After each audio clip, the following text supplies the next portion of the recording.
காலம் காலமாக நம்மிடம் சொல்லப்படக்கூடிய நிறைய குற்றச்சாட்டுகள் இருக்கின்றன. அதற்கு 2 காரணம் என்னன்னா, நீங்க நல்லா கவனிச்சு பாருங்க.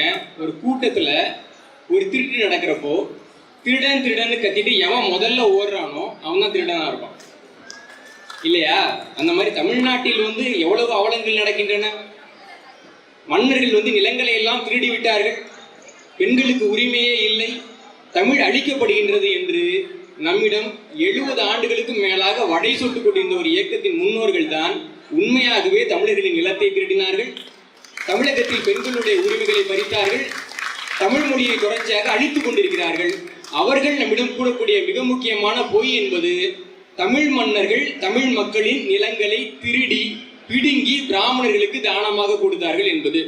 அப்ப தமிழரசர்கள் தானம் கொடுத்தாங்களா இல்லையா அப்படின்னு ஒரு கேள்வி வருது, இல்லைங்களா? இப்ப அரசர்கள் இருந்தா தானம் போடுறதும் அரசியல்வாதிகள் இருந்தா பிச்சை எடுக்கிறதும் காலங்காலமா வழக்கம், இல்லையா? அப்ப தானம் கொடுத்தார்களான்னு ஒரு கேள்வி வர்றப்போ தானம் கொடுத்திருக்கிறார்கள். ஆனா பிராமணர்களுக்கு மட்டும்தான் தானம் கொடுத்தாங்களா அப்படின்னு பாக்குறப்ப இல்லை. ஏன்னா அந்த பிரம்மதேயத்தை பத்தி நமக்கு சொல்லிக்கிட்டே இருக்காங்கல்ல, சோழர்கள் பிராமணர்களுக்கு தானம் கொடுத்தார்கள் அப்படின்னு சொல்லிக்கிட்டே இருக்காங்கல்ல. இவர்கள் சொல்லாத தானங்கள் என்ன என்று பார்த்தால், சோழர் காலத்துல சிவன் கோயில்களுக்கு கொடுக்கப்பட்ட தானத்தினுடைய பெயர் தேவதானம். பெருமாள் கோயில்களுக்கு நிலத்தை தானமாக வழங்கும் பொழுது அதன் பெயர் திருவிடையாட்டம். பௌத்த கோயில்களுக்கும் சமண கோயில்களுக்கும் வழங்கக்கூடிய நிலங்களுக்கு பள்ளி சங்கம் என்று பெயர்.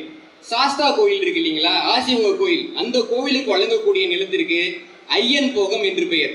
மடங்களுக்காக சோழர்கள் தானமாக கொடுத்த நிலங்களுக்கு மடப்புறம் என்று பெயர். உணவிடுவது என்பது மாபெரும் அறம், நம்ம எல்லாருக்குமே தெரியும். அந்த மாபெரும் அறமான அந்த உணவிடுதலை செய்வதற்காகவும் அறச்செயல்களை செய்வதற்காகவும் அறச்சாலை உணவு சாலை எல்லாம் இருக்கும். அந்த சாலைகளுக்காக சோழர்கள் கொடுத்த நிலம் பெயர் சாலா போகம். சிவன் கோயில் இருக்கக்கூடிய அர்ச்சகர்களுக்கு ஒரு காலத்தில் தமிழர்கள் இருந்தாங்க, இன்னைக்கு யார் இருக்காங்கன்னு நமக்கு தெரியும். அந்த அர்ச்சகர்களுக்கு சோழர்கள் தானமாக கொடுத்த நிலங்களுடைய பெயர் அர்ச்சனா போகம். கிராம சபை ஒரு இடத்துல கூடும். அந்த கிராம சபை கூடுவதற்காக ஒரு மண்டபம் இருக்கும். அந்த மண்டபத்திற்காக சோழர்கள் ஒரு நிலத்தை தானமாக கொடுத்தார்கள். அந்த நிலத்திற்கு அம்பலப்புறம் என்று பெயர். ஊருக்கு பொதுவா ஒரு அலுவலர் இருப்பாரு. இப்ப நம்ம எல்லாரையும் சொல்லிட்டு இருப்பாங்க, வேலை வெட்டிக்கு போங்க அப்படின்னு சொல்லுவாங்க. வேலைன்னா என்னன்னு நம்ம எல்லாருக்குமே தெரியும் இல்லைங்களா?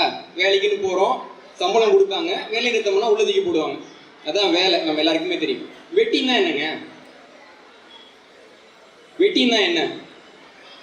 ஒரு காலகட்டத்துல ஊருக்கு பொதுவான வேலைகள் நிறைய இருக்கும். ஒரு காடு இருக்கும், அந்த காட்டை திருத்தி கழனியாக்கணும்னு இருக்கும். ஒரு பெருசா ஒரு ஏரி ஒன்று வெட்டிக்கிட்டு இருப்பாங்க, அதுக்கு பொதுமக்களோட பங்கு தேவைப்படும். ஒரு ஆறு இருக்கும், அந்த ஆற்றோட கரைகளை பலப்படுத்துவாங்க.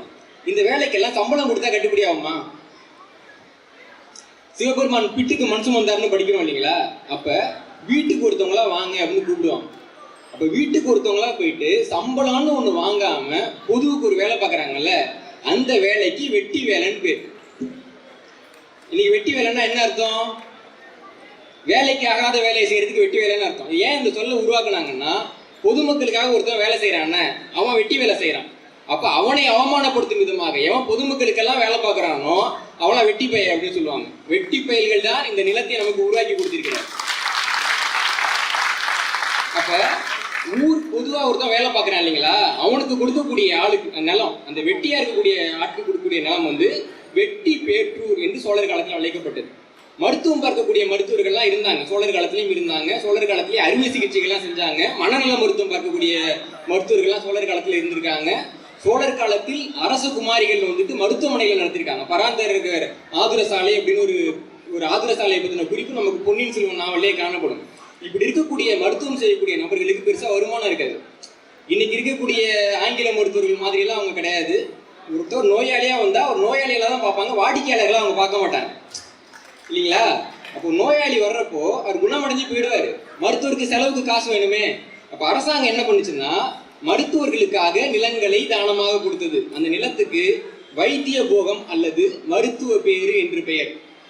ஒரு மருத்துவரோட பணிக்காக திருவாரூர் மாவட்டம் குடவாசல் வட்டத்துல ஆரப்பாளுங்கிற ஒரு ஊரை ராஜராஜ சோழன் தானமாக கொடுத்தார் என்ற செய்தி நம்ம தஞ்சாவூர் பெரிய கோயில் கல்வெட்டுல இருக்கு. அப்ப மருத்துவர் கொடுத்த அந்த நிலங்களை நம்ம பார்க்கிறோம். இது போக பொதுமக்களுக்கு பாத்தீங்கன்னா இந்த மகாபாரதம் படிக்கிறதுன்றது காலங்காலமா இருக்கக்கூடிய வழக்கம். அப்படி படிக்கக்கூடியவங்களுக்கு கொடுக்கப்பட்ட நிலத்துக்கு பேர் பாரத விருத்தி. வேதம் படிப்பாங்க இல்லைங்களா, அவங்களுக்கு கொடுத்த நிலத்துக்கு பேர் பட்ட விருத்தி. என்னையா வேதம் படிக்கிறவனுக்கு மட்டும் கொடுப்பாங்க, பாரதம் படிக்கிறவனுக்கு மட்டும் கொடுப்பாங்க, தமிழ் படிக்கிறவங்களுக்கு கொடுக்க மாட்டாங்களான்னு கேட்டிங்கன்னா சோழர்கள் அந்த பாகுபாட்டை பார்த்ததில்லை. நம்ம அவருடைய காலகட்டத்தில் பார்த்தோம்னா தேவாரம், திருவாசகம் போன்ற திருப்பதிகங்களை ஓதக்கூடிய ஓதுவார்களுக்கு கொடுக்கப்பட்ட நிலத்தின் பெயர் திருப்பதிக காணி. எல்லாத்துக்கும் மேல இப்ப நம்ம வந்துட்டு கோயிலுக்கு போறோம், தேவாரம் பாசுறோம், திருவாசகம் பாடுறோம், கூட வாத்தியம் வாசிக்கக்கூடிய ஆட்கள்லாம் வேணும் இல்லைங்களா? அப்ப வீணை வாசிப்பாங்கல்ல, அவங்களுக்கு வீணை எல்லாம் கொடுத்தாங்க.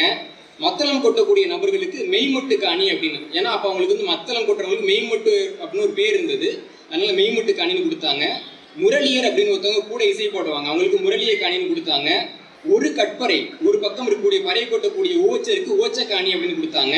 சேகண்டி இசைக்கக்கூடியவர்களுக்கு சேகண்டிபுரம்னு கொடுத்தாங்க. இசைப்பாடும் பாடல்களுக்கு பானக்காணி அல்லது பான ஜீவிதம்னு கொடுத்தாங்க.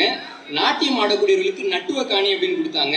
தமிழ் கூத்தாடுவர்களுக்கு கூத்தாட்டு காணி அப்படின்னு கொடுத்தாங்க. சாக்கை கூத்தாடக்கூடிய கலைஞர்களுக்கு சாக்கை காணி அப்படின்னு கொடுத்தாங்க. விழா காலங்களில் மட்டும் கூத்தாடக்கூடிய கலைஞர்களுக்கு நிறுத்த போகம் அப்படின்னு கொடுத்தாங்க.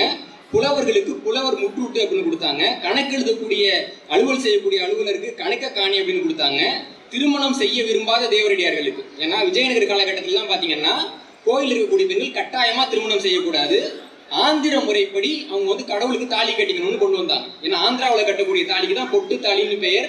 தமிழ்நாட்டில் அந்த பெண்கள் கட்டின தாலி வந்து பொட்டு கட்டக்கூடிய முறைன்னு பெயர். அந்த பெயர்லேயே இருக்குது ஆந்திராவிலேருந்து வந்ததுன்ட்டு. சோழர் காலத்தில் கோவில் பெண்கள் விருப்பப்பட்டால் திருமணம் செய்து கொள்ளலாம், விருப்பம் இல்லாத பெண்கள் திருமணம் செய்யாமல் இருக்கலாம்.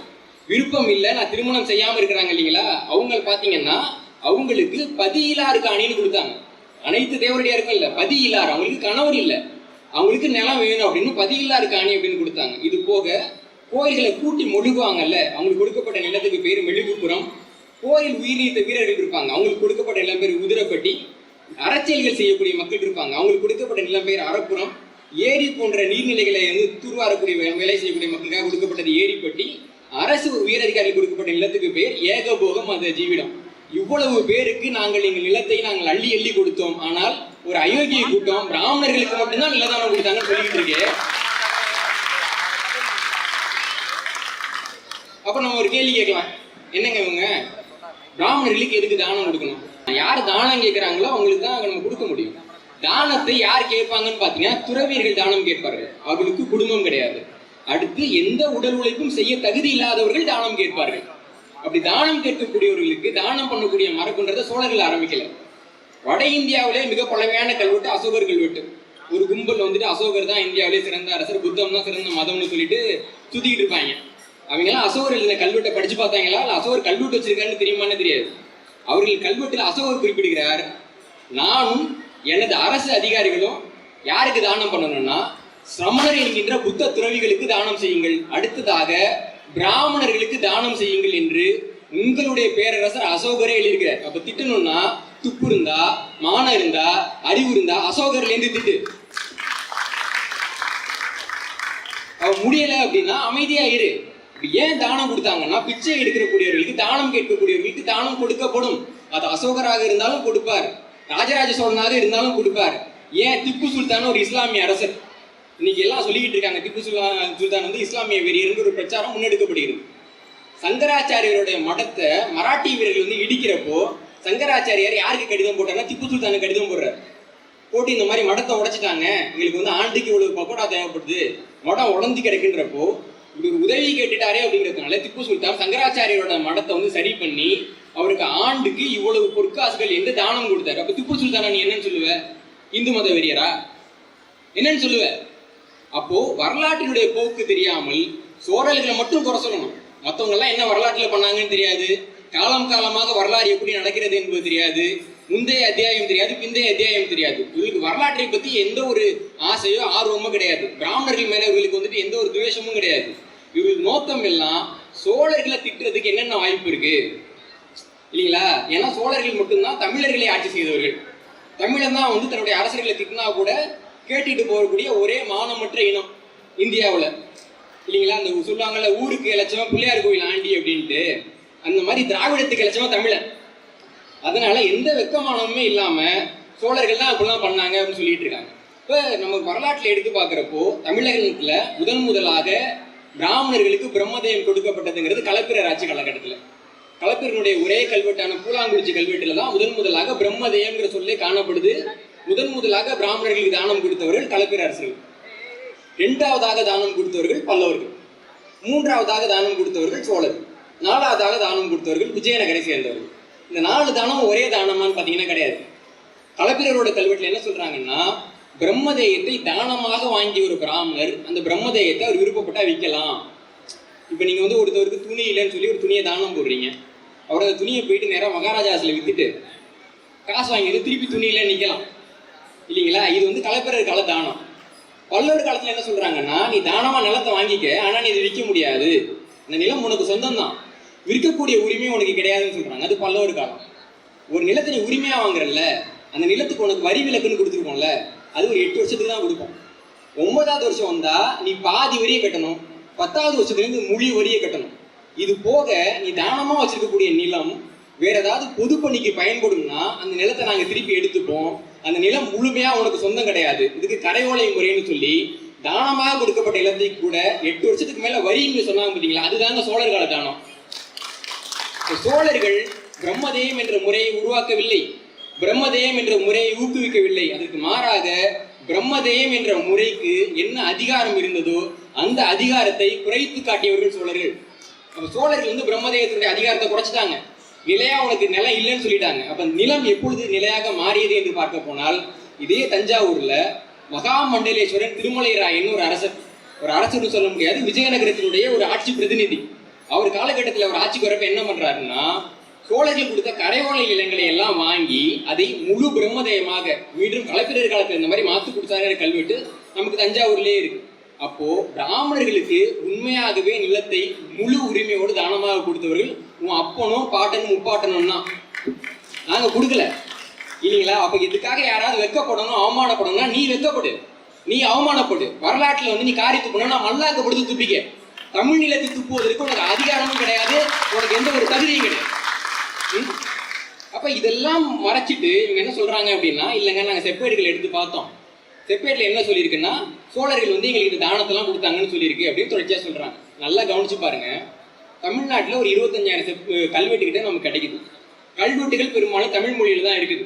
கல்வெட்டை நீங்களும் நானும் படிக்க முடியும், படிச்சா புரியும், ஏன்னா நம்ம அப்பா பேசின மொழி தாத்தா பேசின மொழி எல்லாமே இருக்கு. ஆனா செப்பேடுன்னு இருக்கு இல்லைங்களா, அது சமஸ்கிருதத்துல இருக்கும். இந்த செப்பேட்டை தமிழ்நாடு தொல்லியல் துறையும் சரி இந்திய தொல்லியல் துறை உளுந்து புரண்டு பிடிப்பாங்க. நீங்க கல்வெட்டியல் மற்றும் செப்பேட்டியல் துறைக்கு வேலைக்கு போகணும்னாலே உங்களுக்கு முதல் தகுதி வந்து சமஸ்கிருதம் தெரியுதான்னு கேட்பாங்க. இல்லைங்க சமஸ்கிருதம் எனக்கு தெரியாதுன்னா அப்படிங்க அதில் எம்ஏ படிச்சுட்டு வாங்காமாங்க. இல்லை என்னால் எம்ஏயும் படிக்க முடியாதுன்னா அவங்க கடைசியாக சொல்லுவாங்க, சமஸ்கிருதத்தில் உங்களுக்கு பரிச்சயம் இருக்குன்னு யாராவது சான்றிதழ் கொடுக்கணும்பாங்க. அந்த சான்றிதழ் வந்து காஞ்சிபுரம் சங்கர மடத்துல தான் கொடுப்பாங்க. சமஸ்கிருதத்தில் யாருக்கு பரிச்சயம் இருக்கும்? பொட்டி கடை நடத்துகிறோம் சமஸ்கிருதத்தில் பேசியா வியாபாரம் பண்ணுறான், கோயிலில் மக்கள் இசையை பாடக்கூடிய சமஸ்கிருதத்தில் பாடியா வந்துட்டு இசையை ஊக்குவிக்கிறாங்க, அல்லது பல்கலைக்கழகங்களில் வணிகமோ பொருளாதாரமோ அறிவியலை படிக்கிறவங்க சமஸ்கிருதம் படிக்க போறோம்னா சமஸ்கிருதத்தை எந்த கூட்டம் படிக்கும் என்று சமஸ்கிருதத்துக்கு சான்றிதழ் வாங்கிட்டு வான்னு சொல்ற அந்த கூட்டத்துக்கு தெரியுமா தெரியாதா? இல்லைங்களா? அப்போ சமஸ்கிருதம் படிச்சுடுவான்னு என்ன சொல்றாங்கன்னா சிலர் மட்டும்தான் அந்த வேலைக்கு வர முடியும் சொல்றாங்க இல்லைங்களா? ஏன் தமிழர்கள் வந்து அந்த வேலைக்கு வரக்கூடாதுன்னு நினைக்கிறாங்கன்னா, தமிழர்கள் வந்தால் இந்த 25,000 கல்வெட்டையும் படிப்பான், படிச்சுட்டு திராவிடம் சொல்றது தப்புன்னு சொல்லுவான். ஆனா தமிழர் அல்லாதவர்கள் வந்து அவங்க என்ன சொல்லுவாங்க, ஆமாங்க சோழர்கள் எங்களுக்கு நிலம் கொடுத்தாங்க. ஏன் அப்படி சொல்றாங்க? சோழர்கள் எந்த மாதிரி நிலம் கொடுத்தாங்களா? இல்ல. சோழர்கள் அவருடைய நில உரிமையை பறிச்சாங்க. சோழர்கள் காலத்துல இவங்க உரிமையோட இருந்தாங்களா? இல்ல. சோழர்கள் காலத்தில் தான் இந்திய வரலாற்றில் மிக அதிகமாக பிராமணர்கள் சிறைகளிலே வைக்கப்பட்டார்கள். எழுதி வச்சுக்கோங்க. கோயிலுக்கு இன்னைக்கு நம்ம வந்து ஆடிட் பண்றாங்கன்னு சொல்றாங்க இல்லைங்களா, நிறுவனத்தை போய் சரி பார்க்கிறாங்களா, அந்த மாதிரி கோயில்களுக்கு பெருந்தர அதிகாரிகளை அனுப்பி கோயில்களில் ஊழல் நடந்திருந்தா அந்த பிராமணர்களுக்கு தண்டம், அதாவது அபராதம் விதிச்சு அந்த பிராமணர்கள் கோயிலேருந்து விலக்கி வச்சு பிராமணர்களுடைய சபையாக இந்த மூலவருடைய சபைங்கிற சபையை அந்த கோயிலேருந்து கலைச்சிட்டு கோயிலுடைய நிர்வாகத்தை விவசாயம் செய்யக்கூடிய வேளாண் மக்களிடம் கொடுத்த ஆட்சி சோழருடைய ஆட்சி. தஞ்சாவூர் பெரிய கோயிலை வேலை பார்த்தவர்கள் ஒரு 3 பேர் பிராமணர்கள், 4 பேர் வந்து தமிழ் ஓதுவார்கள், இந்த மாதிரி 3 பேர் வந்துட்டு பிராமண ஓதுவார்கள் இருந்திருக்கிறாங்க. அவங்க ஆரியம் பாடியிருக்கிறாங்க. ஆனால் அந்த கோயிலுடைய தலைமை பூசரியாக இருக்கிறது பவனப்பிடார் என்ற தேவாரம் பாடக்கூடிய தமிழர். அந்த கோயிலை நிர்வாகம் செய்தது விவசாயம் செய்யக்கூடிய மக்களை கொண்ட அவையை தவிர பிராமணர்கள் அந்த கோயிலை நிர்வாகம் செய்யல. ஆனா பிராமணர்கள் இதெல்லாம் வெளில சொன்னா என்ன நினைப்பாங்கன்னா, நம்ம முன்னோர்களான சோழர்கள் பிராமணர் கோயிலிருந்து விலக்கி வச்சுட்டாங்களா, நமது முன்னோர்களான சோழர்கள் பிராமணர்களை சிறையில போட்டாங்களா, நமது முன்னோர்களான சோழர்கள் காலத்துல கோயில்ல திருந்தாங்கன்னா அது எடை குறைப்புன்னு சொல்லாம திருட்டுன்னு சொன்னாங்களான்னு நமக்கு தெரிஞ்சிடும். இல்லைங்களா? அப்போ அவங்களுக்கு வந்து ஒரு பயம் இருக்கு, ஐயோ அது உண்மையெல்லாம் வெளில தெரிஞ்சுமோன்னு. அப்போ இந்த பொட்டியை திறந்தா கபால்னு உதவி பண்ணுவான்ற மாதிரி திராவிடம் உள்ள வருது. வந்து என்ன சொல்றாங்கன்னா, சோழர் செப்பேட்டெல்லாம் நான் உன்கிட்டயே கொடுக்குறேன், நீயே உட்காந்து சங்கர மடத்துல படிச்சுட்டு என்ன வேணாலும் சொல்லு, அதை நாங்க தொல்லியல் துறை வச்சு பதிப்பிச்சு தரோம். இந்த பேக்கரி டீலிங்னு சொல்லுவாங்க இல்லைங்களா, அதோட ஒரு கேவலமான ஒரு உடன்படிக்கை. அப்படி ஒரு உடன்படிக்கை போட்டு இந்த செப்பேடெல்லாம் எங்க போகுது அப்படின்னா காஞ்சி சங்கர மடத்துக்கு போகுது. ஒரு உதாரணம் சொல்றேன், ஒரு செப்பேட்டு வாசகம் ஒன்று கிடைக்குது. அந்த வாசகம் வந்து பாத்தீங்கன்னா கரிகாலனோட, ஆதித்த கரிகாலனுடைய செப்பேட்டு வாசகம் கிடைக்குது. அந்த நூலில் பத்தி அதை எழுதியிருக்கேன். அந்த செப்பேட்டு வாசகத்தை படிக்கிறப்ப சமஸ்கிருத வாசகத்துல என்ன வருதுன்னா, பிராமணர்களுக்கு எதிரியாகிய கரிகாலன் வருது. நாகசாமிங்கிறது தமிழ்நாடு தொழில் துறையோட தலைவராக இருக்கிறார், பதறி போயிடுறாரு. ஏன்னா பிராமணருக்கு எதிரியா சோழர்கள் இருக்கிறாங்களா, அதை என்ன பண்றதுன்ட்டு உடனே அவர் வந்துட்டு சங்கர மடத்துக்கு எடுத்துட்டு போறாரு. சங்கர மடத்துல இருக்கிறவங்க என்ன சொல்றாங்கன்னா, சுக்கு மிளகுத்தி பிளின்னு படி, சுக்குமி லக்குதி பிளின்னு படி அப்படின்றாரு. அதை பிரிச்சு படிச்சு பிராமணர்களுக்கு எதிரானவர்கள் சோழர்கள் அந்த செய்தி அப்படியே மாத்தி பிராமண எதிரிகளுக்கு எதிரானவர்கள் சோழங்கிற மாதிரி மாத்தி சங்கர மடம் சொல்லுது. அதை அப்படியே கொண்டு வந்து நாகசாமி அவர்கள் பதிப்பிச்சுட்டு அவர் நூலோட முன்னிலையில் சொல்றாரு, எனக்கே சமஸ்கிருதம் தெரியலைங்க, யாரு தொல்லியல் தலைவர், எனக்கு சமஸ்கிருதம் தெரியலைங்க, நான் போயிட்டு சங்கர மடத்துல கேட்டேன், சங்கராச்சாரியர் இப்படிதான் படிக்கணும்னு சொன்னாரு, நான் வந்து படிச்சேன்றாரு. இந்த மானங்கிட்ட பொழப்புக்கு எதுக்கு தொல்லியல் துறை உங்களுக்கு? வெக்கமா இல்ல, அவமானமா இல்ல? தமிழ்நாட்டு அரசு நடத்தக்கூடிய தமிழக தொல்லியல் துறையில வேலை பார்க்க வேண்டும் அப்படின்னா அதுக்கு சமஸ்கிருதம் படித்திருக்க வேண்டும்ன்றது தகுதின்னு நீ சொல்றன்னா, நீ தமிழனா, நீ மானம் உள்ளவனா, அந்த நிலத்துக்கான ஆட்சியாளனா?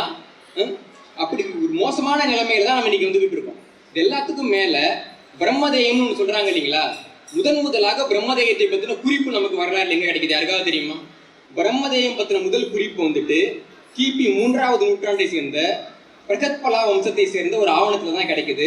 அந்த ஆவணம் வந்துட்டு ஆந்திர மாநிலத்தில், அதாவது திராவிட ஆந்திரத்துல மசூலிப்பட்டினத்துல இருக்கக்கூடிய ஜெயவர்மன் அப்படிங்கிற அரசு தானம் செய்யக்கூடிய குறிப்புல தான் நமக்கு கிடைக்குது.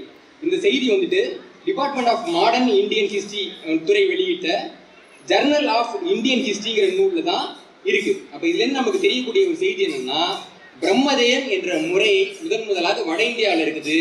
தென்னிந்தியாவிற்கு அந்த கேடுகட்ட முறையை கொண்டு வந்தவர்கள் திராவிடர்கள். பிரம்மதேயம் என்ற முறையை இந்த மண்ணுக்கு கொண்டு வந்தவர்கள் திராவிடர்கள். அந்த பிரம்மதேயம் என்ற விஷயம் வந்துட்டு களப்பிரர் காலத்துல இங்க வேறுபட தொடங்குது. பல்லவர் காலத்துல பாத்தீங்கன்னா, பல்லவர்கள் காலகட்டத்தில் கொடுத்த பிரம்மதேயம்ங்கிறது முழுமையான பிரம்மதேயம் கிடையாது, நம்ம வாய்ப்பு இருக்கிறவங்க பேசுறோம். அதுக்கு பின்னாடி வர்றப்ப சோழர்கள் என்ன பண்றாங்கன்னா, அந்த விஷயத்தை கட்டுப்படுத்தினார்கள். அதுதான் சோழர்களுடைய ஆட்சி.